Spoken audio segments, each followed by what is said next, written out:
அனைத்து தமிழ் நெஞ்சங்களுக்கும் வணக்கம். நான் உங்கள் அருண். இது உங்கள் அருண் எலக்ட்ரிக்கல் சேனல். இன்றைக்கி வீடியோவில் ஃப்ரிட்ஜுடைய விகாட் ஸ்டெபிளைசர் ரெடி பண்ணி தான் பார்க்க போகிறோம். அதுக்கு முன்னாடி இந்த வீடியோ பார்க்கறதுக்கு முன்னாடி லைக் பண்ணுங்கள், கமெண்ட் பண்ணுங்கள், சப்ஸ்கிரைப் பண்ணுங்கள். என்னோடய வீடியோவில் சப்ஸ்கிரைப் கம்மியாக இருக்கிறாங்க, அதனால் தயவுசெய்து சப்ஸ்கிரைப் பண்ணுங்கள். வாங்க வீடியோக்களை போகலாம். இங்கே நம்ம கடையில் இந்த ஃப்ரிட்ஜ் ஸ்டெபிளைசர் வந்திருக்கு. அவுட்புட் ப்ராப்ளம் தான் இந்த ஸ்டெபிளைசருக்கு ஃபால்ட்டுன்னு சொல்லியிருக்கிறாங்க. இன்புட் இருக்குது, அவுட்புட் ஏரியலன்றாங்க. இப்போ ரெண்டுமே ஏரியலன்னாங்க. நம்ம பேக்கில் இருக்கிற 4 ஸ்க்ரூ கட்டிட்டு ஓப்பன் பண்ணி பார்க்கறதுக்கு முன்னாடி இது பார்த்தலாம் டேட்டாவை. V-Guard electronic voltage stabiliser, capacity 2 amps. Working range பார்த்தீங்கன்னா 135லேருந்து 280 வைக்கும். இந்த 135 வந்து லோ வோல்டேஜ்லேருந்து பேக்கப் ஆகும், 280 வந்து ஹை வோல்டேஜ்லேருந்து பக் பண்ணும். பார்த்திங்கன்னா பேக்கில் இருக்கிற இந்த 4 ஸ்க்ரூ முதல்ல கட்டிடுங்க. பொறுத்தெல்லாம் வந்து அவ்வளோ ஃபால்ட் வராது, எல்லாமே மைக்ரோ கமெண்ட்னால பண்ணியிருக்கிறாங்க. இது எல்இடி இன்புட் அவுட்புட் எல்இடி. இவ்வளோதான். போர்டில் 2 ரிலே வச்சுருக்குறாங்க, 3 கண்டென்சர், 3 ரெசிஸ்டன்ஸு, ஒரு டிரான்சிஸ்டர். இவ்வளோதான் ஸ்பேர். இதில் தான் வரும். பின்னாடிக்கிற அந்த மைக்ரோ சிப்லலாம் வரத்துக்கு வாய்ப்பு கிடையாது. இப்போ ரெண்டுமே அவுட்புட் வரலன்னாங்க. இங்கே பார்த்தீங்கன்னா செக் பண்ணிடலாம்.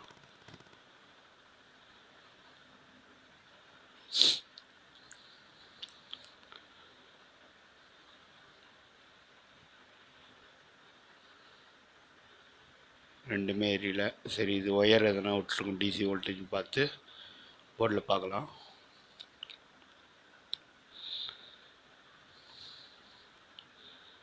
இது கீழே 2 ஸ்லீவில் வருதுங்களா, அதுதான் டிசி ஒயரு. அதான் கட் ஆகிட்டு. முதல்ல அந்த ஒயரை சால்விங் பண்ணிவிட்டு அப்புறம் அவுட்புட் ப்ராப்ளத்தை பார்க்கலாம். ஒயர் கட் ஆகிட்டு இருக்கு, முதல்ல சால்விங் பண்ணிடலாம். நான் வீடியோ எடுத்தனால சால்விங் பண்ணி காட்ட முடியல. இந்த இடத்துல தான் ஒன்று விட்டு இருக்கு.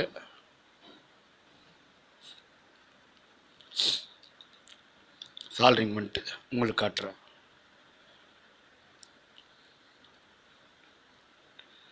போட்டாச்சு. இன்புட் வருது, ரெட் லைட் எரியுது. அவுட்புட் தான் வரல. பைபாஸ் பண்ணால் டக் டக்குன்னு சவுண்ட் வருதுன்னு சொன்னேன் அவுட்புட்டில். அவுட்புட் சுத்தமாக ரிலே வரவே இல்லை. இந்த மாதிரி ப்ராப்ளம் வந்தால் இதை எப்படி சரி செய்யுது இந்த வீடியோ மூலம் பார்க்கலாம்.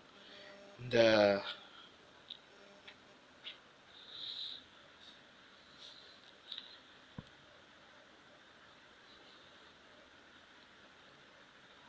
ஜஸ்ட்டு 3லேருந்து 4 நிமிட் வரைக்கும் இதை அவுட்புட் வரோன்னாங்க. ஆனால் இது அவுட்புட் வரல. பைபாஸ் பண்ணி பார்த்தோம், நம்மளுக்கு அவுட்புட் வரல. இந்த மாதிரி ஃபால்ட் வந்து இந்த கண்டென்சர் 3 தான் மாற்ற வேண்டியது வரும், ஃபில்டருங்க. இந்த ஃபில்டர் ப்ராப்ளம் தான் அவுட்புட் வராது இருக்கும். அது இந்த 3 கண்டென்சரை நம்ம மாற்றிடலாம். மாற்றிடலாம், ப்ராப்ளம் கிளியர் ஆகிடும். இது 3 நான் இப்போ சால்விங் பண்ணி எடுத்துட்டேன். சால்விங் பண்ணதை காட்ட முடியல, நானே செல் எடுக்கிறேன். இதுதான் 3 கண்டென்சர் பழைசு. இது ஒன்று மாற்றாதீங்க, 3த்தையும் ஒரேடியே மாற்றிடுங்க. இது வேலை பார்த்தீங்கன்னா 1 10 ரூபா தான் இருக்கும். 3 கண்டென்சரை ஒன்றா மாற்றிடுங்க.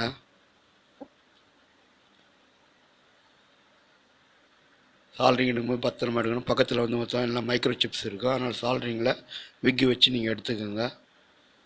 சால்ரிங் எடுத்து கண்டென்சர் இது. இந்த கோடு வந்து மைனஸை குறிக்கும். இந்த பக்கம் தான் வந்து மைனஸ் பின் வைக்கணும். அதுக்காக தான் அது ஐடென்டிஃபை பண்ணியிருக்கிறாங்க. மைனஸ் வைக்கணுன்றதுக்காக தான் அந்த கோடு. சரி, இதே மாதிரி 3 கண்டென்சரை மாற்றிட்டு நம்ம ஆன் பண்ணி பார்க்கலாம்.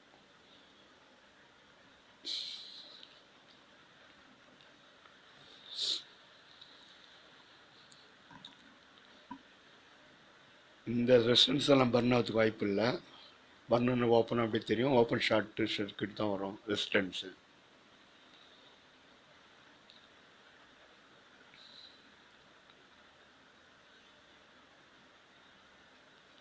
டிரான்சிஸ்டர் வந்து ஷார்ட் ஆனால் அது ஓப்பனாக தெரியும். இது 3 கண்டென்சர் புது கெல்ட்ரானே வாங்கிக்கிறேன். அதே கெல்ட்ரானே நீங்கள் வாங்கிக்கோங்க. இந்த கெல்ட்ரான் கம்பெனி கண்டென்சர் வந்து நல்லாயிருக்கும், ஃபால்ட் வராது. ஏன்னா புது கண்டென்சரே கூட ஃபால்ட் வரதுக்கு வாய்ப்பு இருக்குது.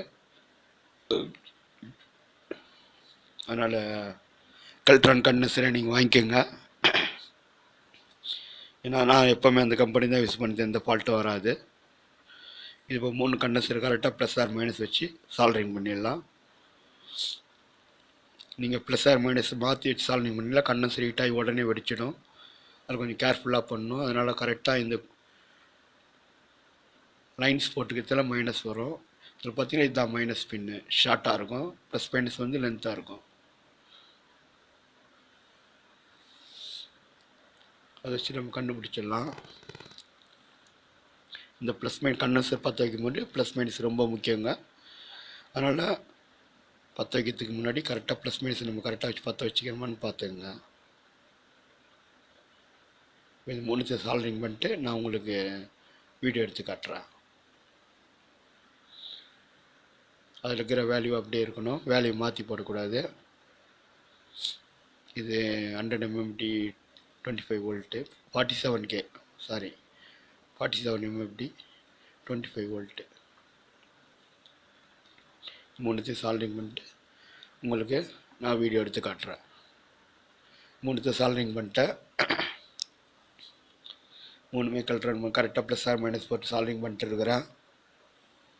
சால்ட்ரிங் பண்ணிட்டு பாருங்கள் எவ்வளோ கரெக்டாக பண்ணிங்கன்னா பக்கத்தில் ஷார்ட் ஆகக்கூடாது. ஷார்ட் ஆச்சுன்னா பெரிய லெவலில் ப்ராப்ளம் வரும். அதனால் சால்ட்ரிங் பண்ணிட்டு ஒரு வாட்டி ப்ரெஷ்ஷால் க்ளீன் பண்ணிக்கோங்க.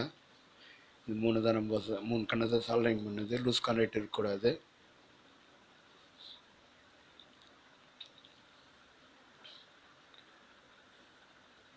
இப்போ லைனில் போட்டு செக் பண்ணிடலாம்.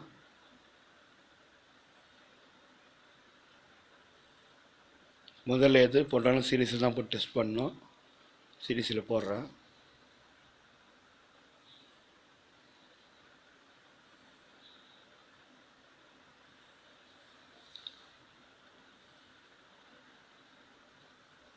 ஒயர் இந்த லூஸ் கரண்ட்டாக இருக்குன்னு நினைக்கிறேன். ஓகே, ரெட் எரியுது. ஒரு 10 நிமிஷம் கழித்து 3 அல்லது 4 செகண்ட் கழித்து அவுட்புட் எரியும். நம்ம பைபாஸில் பண்ணதுக்காக இங்கே 2 பின்னு கொடுத்துருக்குறாங்க.